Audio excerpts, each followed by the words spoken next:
总是打雷下雨，这样的鬼天气，可真是让人燥得很。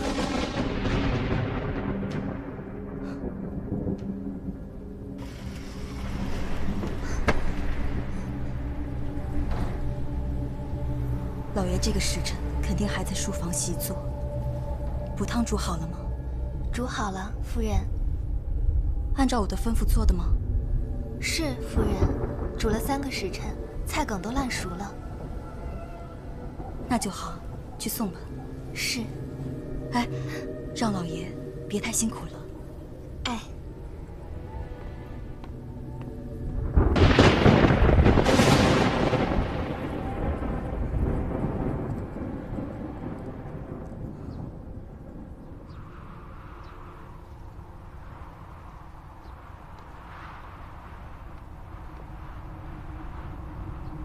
老爷，夫人让我给您送汤来了。老爷，老爷。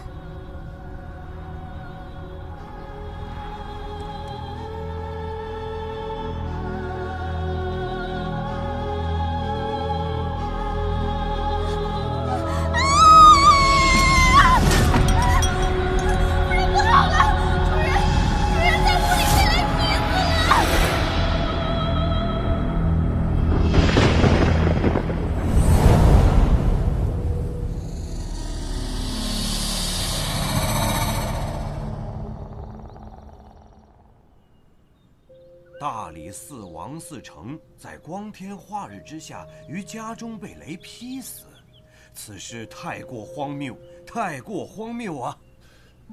莫非这王嗣成贪赃枉法，操了天谴？休得胡言乱语！你有何证据说我大理寺官员贪赃枉法呀？我是没什么证据，可是老天爷看得真切。休得胡说！我为官清廉，就不怕遭了天谴？怎么会遭天谴呢？稍安勿躁啊！事关朝廷命官，要是消息传出，朝廷内部定会一片混乱呐。此事万万不得让陛下知晓。是啊。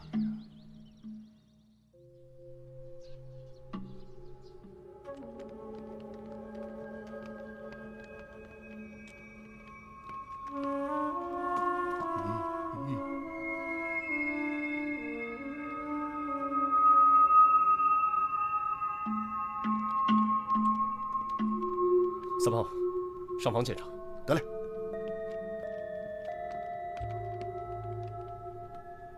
昨夜可有什么异常？府中一向门禁森严，又有专人看守，未见任何异常啊。王嗣成一直在书房中。哎，是。每天晚上主人都在房中习作。啊，是。可有人进出过？府中昨夜没有客人来访。主人平日里在房中处理公务，总是房门紧闭，听不得半点喧闹。没有吩咐，我们都不敢轻易打扰。是吗？是啊。可是，主人怎么会在房中被雷给劈死？这说不通啊！是啊。老大，避雷的龙头我检查过了，没有任何动过的迹象。双叶，尸体怎么样？除雷击痕迹之外，无明显外伤，也没有发现中毒的迹象。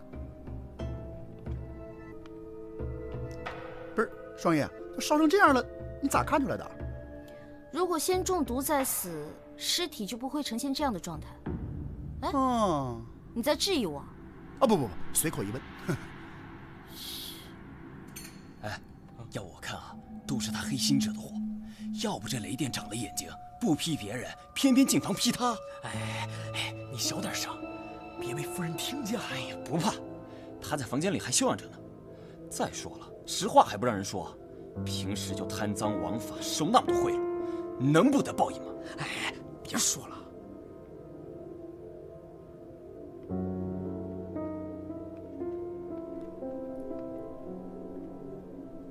呈现如此焦黑状，尸体可能并不是王嗣成，都已经烧焦到没有任何辨识度了。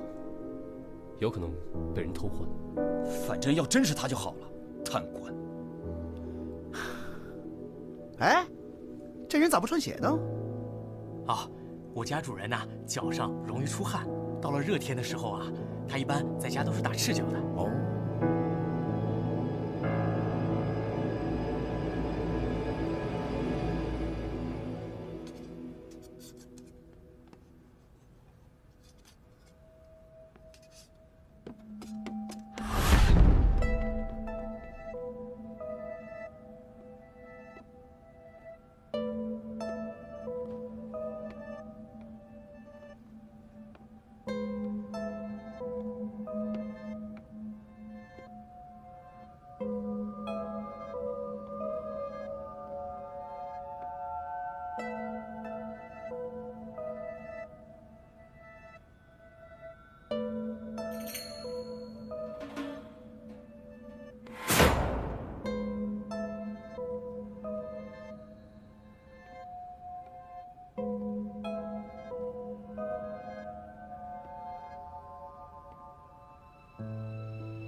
谢谢各位的捧场。我们的幻术呢，10文钱包教包会，上天入地无所不能。啊，变戏法的，你过来。你干嘛？我要学幻术，我要学会。15文。啊，这么多，我可没有。我告诉你啊，你要学会幻术啊，今晚吃饭1个鸡腿变3个。我钱不够，我回去给我娘讨点。你给我等着，别走啊！好，不走，你快点啊！走。你怎么来了？王嗣成前夜被雷劈死，烧成黑炭，你可知道？我们老大让你去看看。不去。老大准备了香茅烤春鸡，吃不吃随你哦。烤鸡。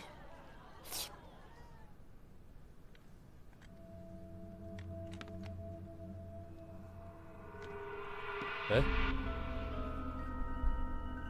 萨摩，王嗣成的尸体是在哪里发现的？就在你脚边啊。这儿。嗯。屋脊上的龙头3炮已经检查过了，没有问题。不在房上，蹊跷就在房中。平常人家，房上往往设有龙头引雷，龙蛇伸向天空，蛇根连接引线直通地下。我刚看过引线了，在房内的一节竟然被截断了。什么？并且这引线被截断后，被人接上了一根细铜丝，一直通到这桌下，隐蔽地绕在桌腿上。可是，这是个木桌，难道还能把人电死不成？巧就巧在，这不是普通的木桌。你们看，这木桌上镶嵌有雕花的铜条，只要将铜丝接到这铜条上，房梁上的雷电就会直接引到房间里。更巧的是，你们刚说，王嗣成平日在房间里都不喜欢穿鞋吧？看来，凶手对王嗣成的习性了如指掌。每日既然只有他一人赤脚在书房习作，他需要做的只是在书桌上动手脚。可是现在尸体成了焦黑状，无法确认死者身份。去把王夫人请过来。是。一会儿，我们一起去看看王思成的尸体。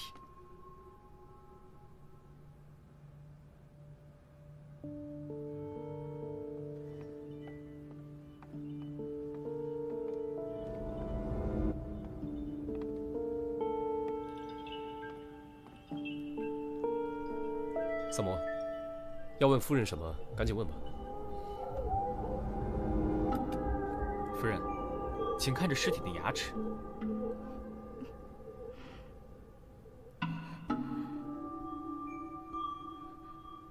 是不是王思成？是他，缺了3颗牙，是景泽。你怎么知道？今天我路过厨房的时候，碰巧看到了。哎，我为了办案看的。我今天去厨房，看到了下人给王思成煮的汤，把芹菜煮烂到那个程度，说明王思成一定是哑口王。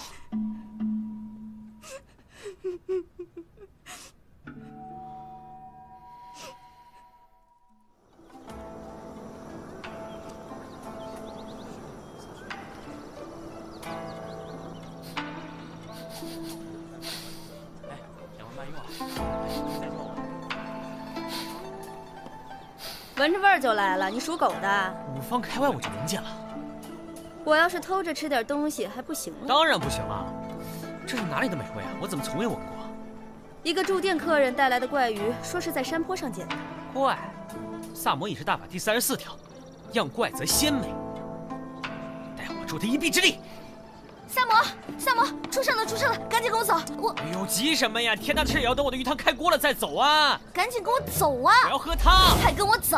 要喝汤，跟我走！喝汤，快走！汤，走啊！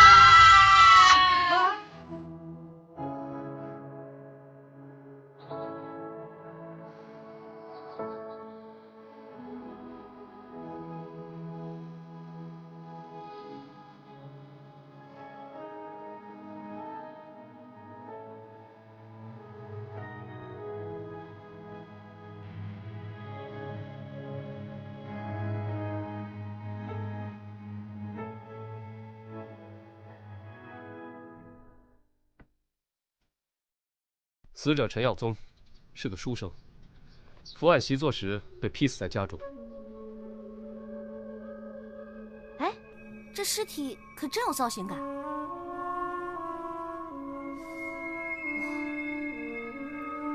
哎，他的手里紧紧握着这个，你们看。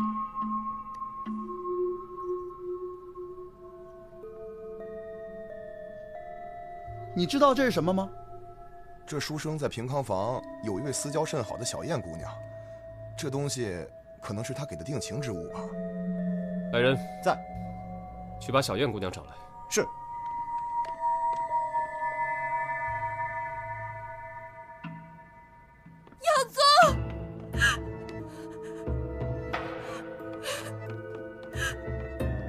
耀宗，耀宗，为什么这么狠心离开我？为什么？我问你，知道这是什么吗？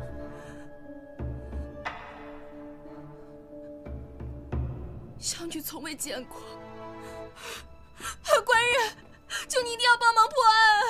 我可以给你当牛做马。别再做戏了，我觉得你杀死书生的可能性最大。什么？书生忙于科举，顾不上你，跟你进行了诀别，此事有误吗？没有。所以，你因爱生恨，杀了书生，并造成雷劈死的假象。不是。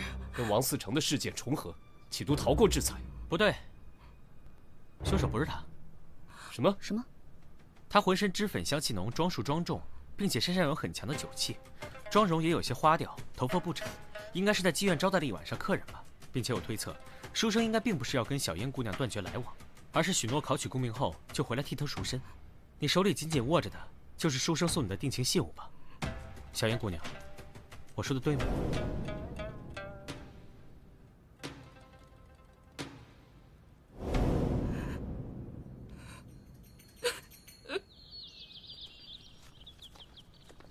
想问就问了，干嘛藏着掖着？我没有。爱问不问，难受的是自己吗？哎，小撒，是我想问啊，那个你怎么发现小燕姑娘嚎啕大哭是为了玉佩的事儿？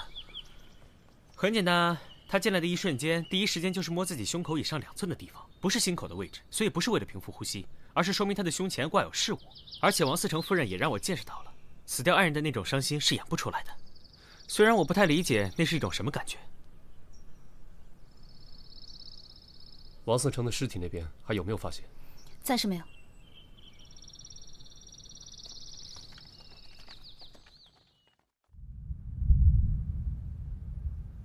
来，用力来！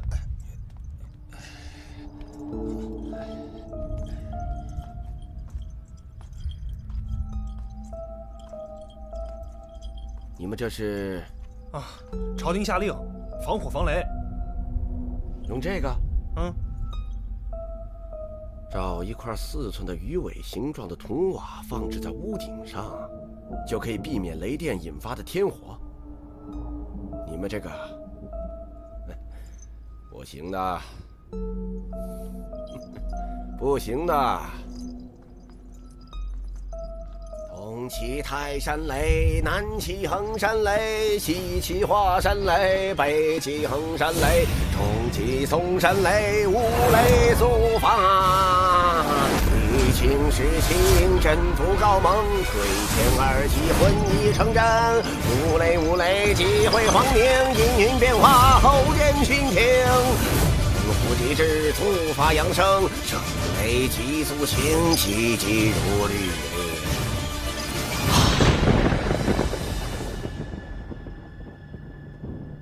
老大，喝茶。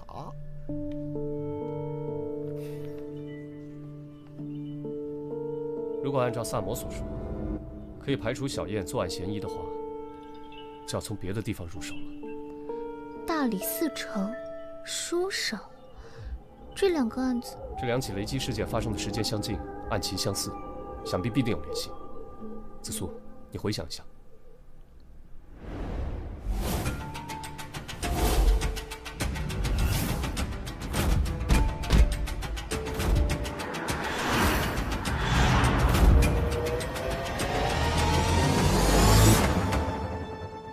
我想起王思成跟5年前一起强奸案有关，长孙家4公子被告强奸，那个死去的书生陈耀宗为其做了不在场证明，所以王思成以证据不足未将其定罪。这件事情很蹊跷，但是当时并没有更多详细的记载，均一笔带过。案子于武德9年农历11月初4未时结案，当日晴，艳阳高照，气温宜人。牛。当年案子的证人，果然是那个书生。这就是2人的联系。三炮，哎，你去探查一下那个妇女的亲人。好，这就去。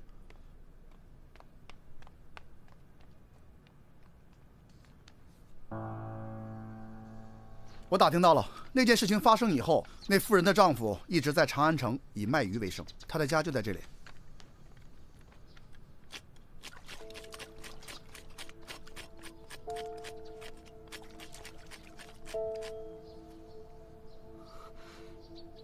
想必你已经知道大理寺城和书生的事情了。嗯，我知道。那你可知道，这2个人都与你妻子的案子有关？老天开眼，为我报仇雪恨。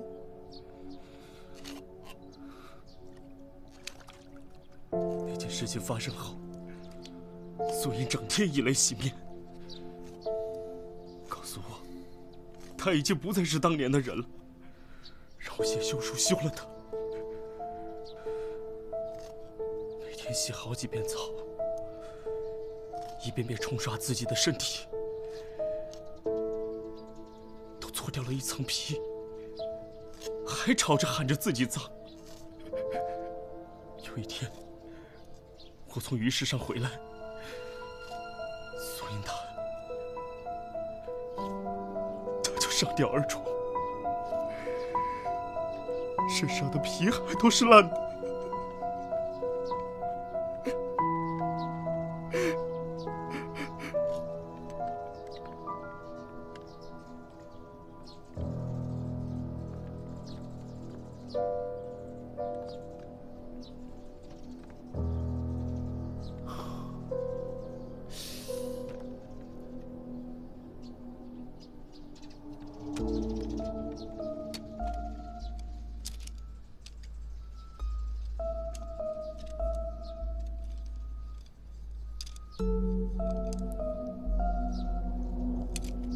你现在是这个案子最大的嫌犯，这2个人的死跟你都脱不了干系，所以你必须要把事情说清楚。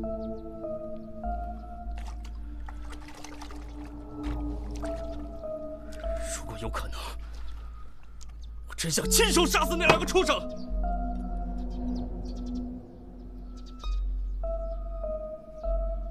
可是下大雨那天，我在东市卖完鱼，就急忙赶回了家中，哪里都没有去。邻居可以为我作证。至于书生他死的当夜，是我固定每月自家鱼塘换池水的日子，一换池水就需要整整2天2夜，我根本没有时间出门。真是老天开眼，老天开眼呐！隔壁的渔夫跟你走动多吗？还可以，经常有往来啊。他平时为人如何？我们现在怀疑他与2起命案有关。啊？不可能吧？绝对不可能！他可是老实的要命，平时话不多，但是他总是帮助附近的邻居，还跟别的商贩不一样，常常把自己要卖的鱼分送给我们吃。这么好心的老实人，怎么可能杀人呢？那下雨那天，他在哪儿？你是说大暴雨那天？对，他在家。那天我去他家，想让他雨后帮我看看屋顶上的漏雨，他确实在家里。那2日前呢？2日前？哦，2日前他在家中换池水。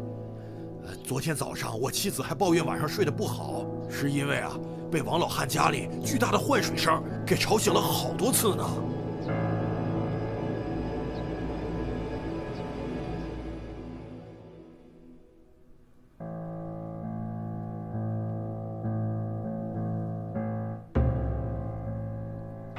有什么进展？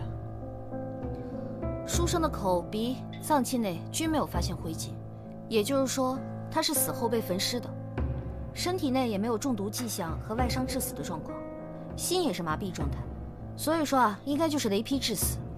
可能是我们想太多了。哦，还有，他手上握着的铁牌除了纹样奇特外，没有其他发现。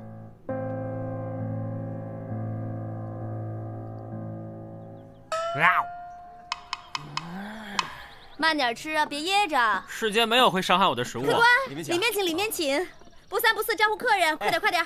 请。上面还有厢房啊。哇，我怎么从来没吃过这么好吃的鱼啊？这什么鱼啊？哪来的？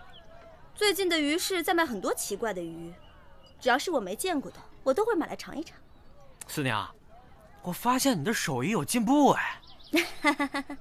吃完赶紧朝案去，老娘等着收尾款呢。我差点忘了。你看这个。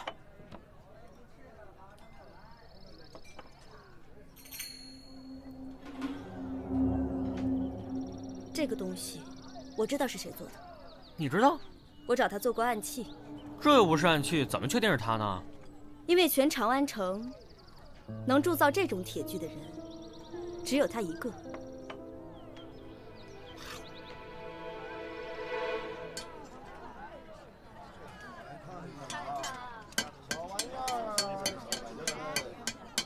小哥，啊，你看看，你认得这个吗？出自我之手，怎么不认得？那你可还记得你把这个铁牌卖给了谁吗？这种专门定制的铁牌，我只做了2个，都卖给了一个从吐蕃来的巫师。谢谢啊。好，都卖给了从吐蕃来的巫师。我也听坊间百姓说过，这个巫师通晓雷电之术，还知道大家如何安装避雷装置。要利用这一点和巫术来杀死大理寺丞和书生，都再容易不过。没错，吐蕃向来和我大唐战火不息，近来局势更是紧张。也许巫师正为该国派来的杀手，先灭大唐官员和才子，然后灭国。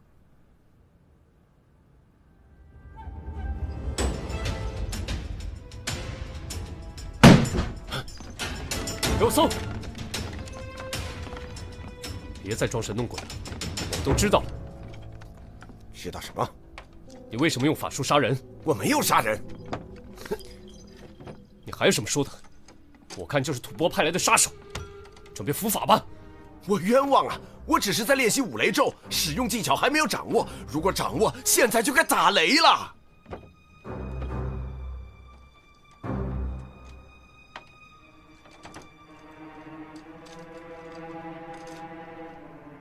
还敢狡辩！死者手中的铁牌，据说只卖给了你一个人，不是你是谁？这太可笑了！我确实在永乐坊的师傅那里买了这个铁牌，但是我是用来制作法器、一观天象使用的呀。少卿，找到这个，怎么样？的确和书生手中的一模一样。搜到新衣物。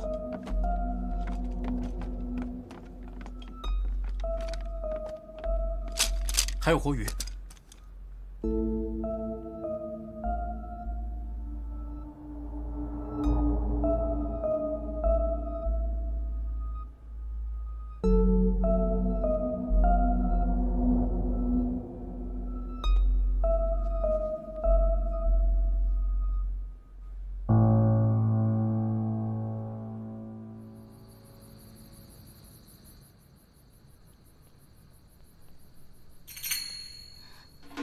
你看这，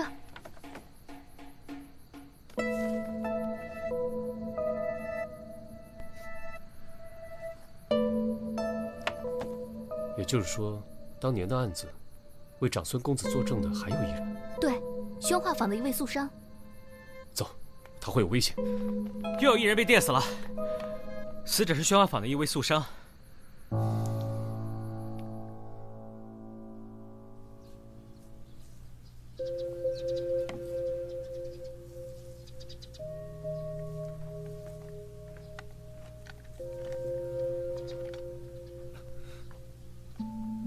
你们怎么又来了？昨夜跟你妻子的案子有关的那个素商死了。看来我烧的香真的一炷都没白费，苍天助我。所以你们是又怀疑我了吗？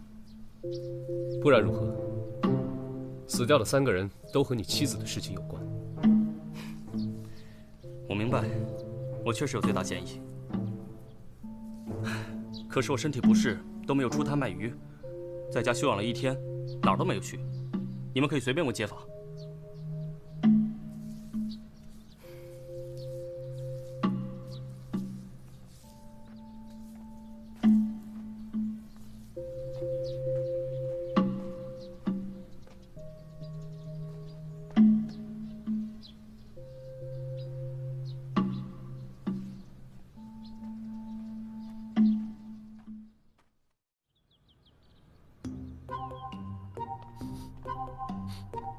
来，老大，喝鱼汤。这鱼汤可炖了很久哦。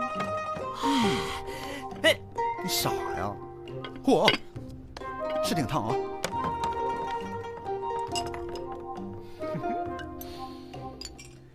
来，来，哎，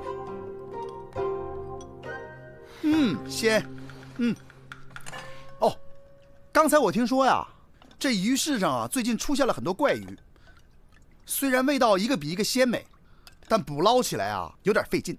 说灞河边有个渔夫收网的时候被累着了，浑身抽搐，直直的倒在水里，当场毙命。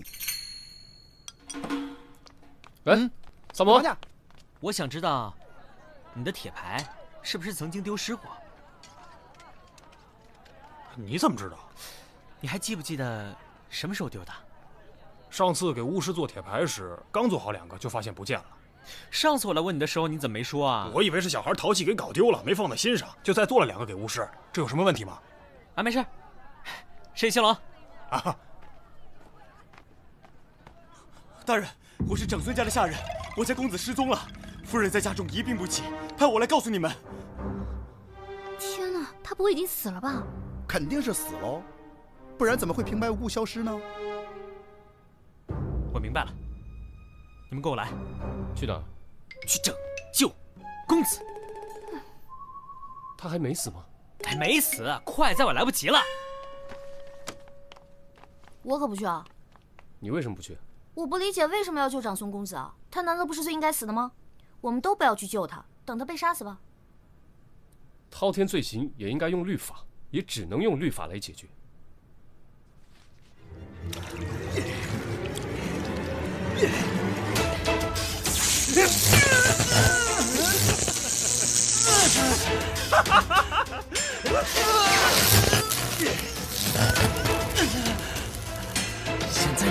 是痛苦了吧？去死吧！不要！不要！不要！不要！住手！闭嘴！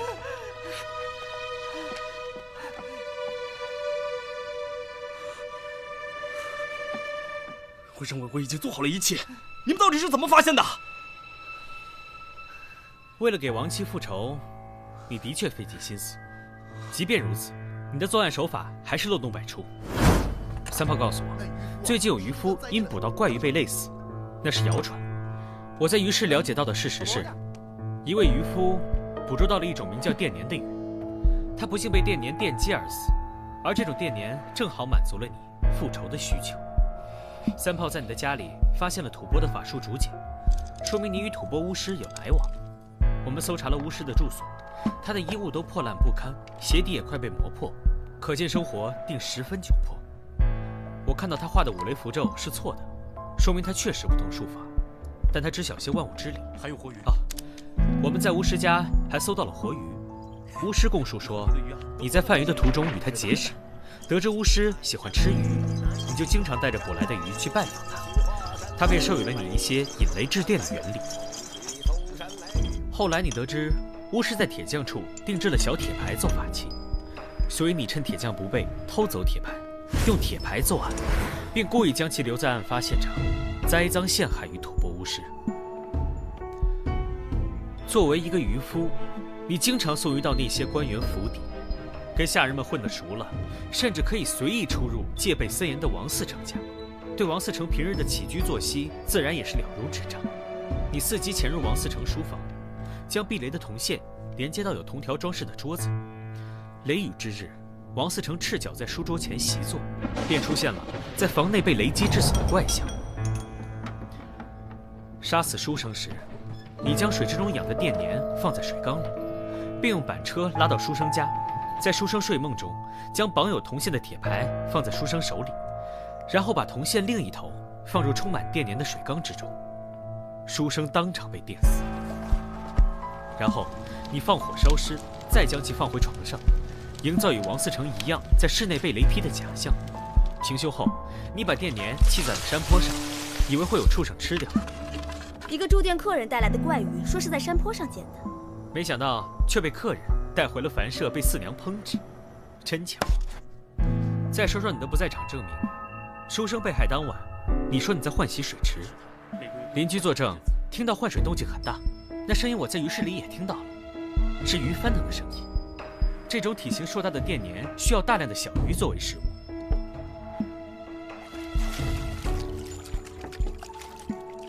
你将电鲶吃剩的小鱼分给了邻居，邻居还以为你是个好心的渔夫。你杀掉了王嗣成和书生之后，我们找到了你，你觉得事情快要败露，遂将素商杀死。从现场的痕迹和验尸结果推断，你杀死素商时异常仓促，手握木棍或木板，将其头按在了装有电鲶的水缸中，电死、烧焦。我在案发现场发现了大量的水迹，你说你当天生病没出门，可是为什么你的鞋子却全是泥巴？院子里装鱼的板车也是湿漉漉的，你有什么要反驳的吗？哼，我佩服你。不过，我的报复计划也快要完成了。没错，就是我杀掉他们。可他们都该死，都该死！那个软弱的书生，目击了苏银被这个混蛋强暴。但是却位于强权，而做了假证。苏生当时在旁边戏谑嘲弄我妻子。王嗣成收了这个人的贿赂，而把案子压了下来。这些人都应该受到雷公的制裁。那个死去的渔夫，是我一起打鱼的朋友，就是死于电鲶击中。于是，我就萌生了这种方法复仇。现在就差最后一步了。我现在就要亲手杀死这个畜生！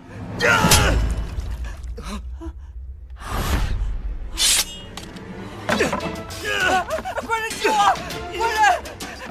快人救我！放手！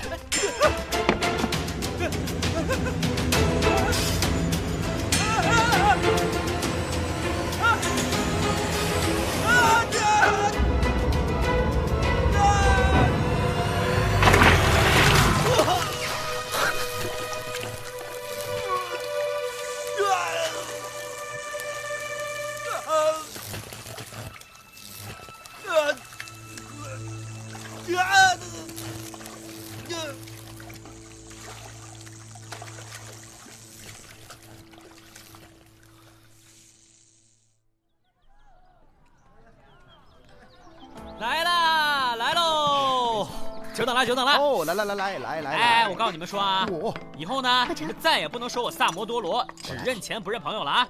有什么好事没想着你们啊？这个是我独家秘制的萨罗汤，10全大补，所有的精华我都放在里面了。来，尝尝，尝尝。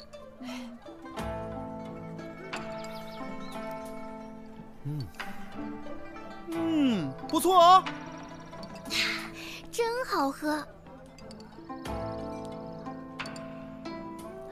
不过这渔夫虽然杀了人，从某种意义上来说，也算是替天行道了。总结的对，耶！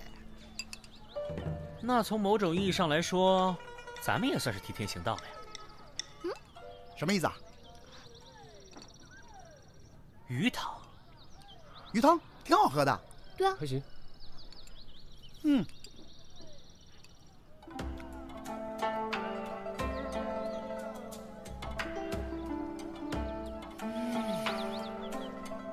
真鲜。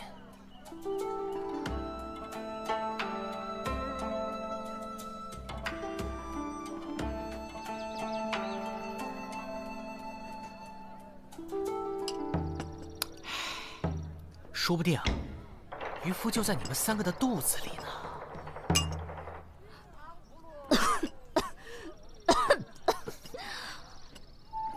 萨摩多罗，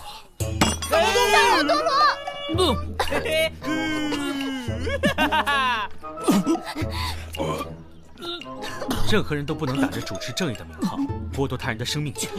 我掐死你啊！我打！这是鲫鱼汤，鲫鱼